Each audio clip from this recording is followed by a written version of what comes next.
It's human nature to go after the easy things first in anything that we do.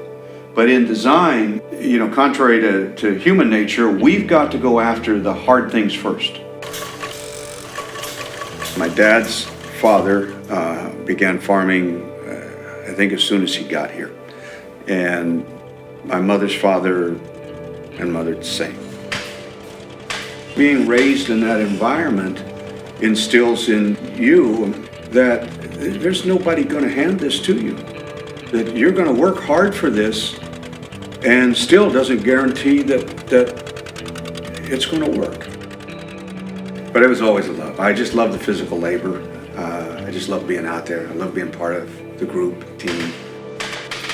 My dad took me down to part of our farm, and in those days we had what we call puncture vines. Some people call goat heads. It's the stickers that you get in your bicycle tires that flatten the tire. And there was one strip that was probably about 20 feet wide or 30 feet wide. I don't remember.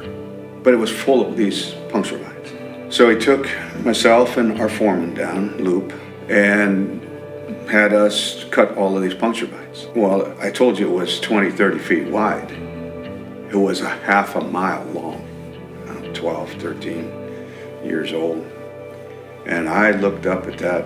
I looked down at those puncture vines. I looked up and I go, my God, that goes forever. And I just put my head back down and I said, I'm going to keep swinging this shovel. And as long as I take out a puncture vine every time I swing this shovel, sooner or later, I'm going to be done. But see, that experience taught me a lot. Because I really lived my life taking it one puncture vine at a time.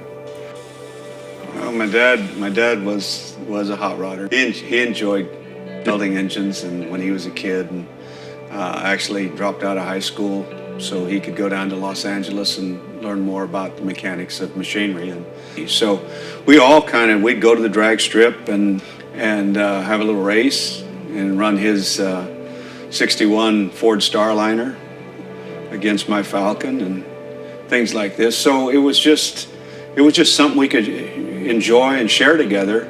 But it also fostered my love of mechanics and machinery and always trying to push the edge. As a hobby, I build high performance engines, and as a business, I build high performance human engines. From a mechanical engineering perspective, the musculoskeletal system is just levers and cables. And so all we did was build the resistance system to accommodate that.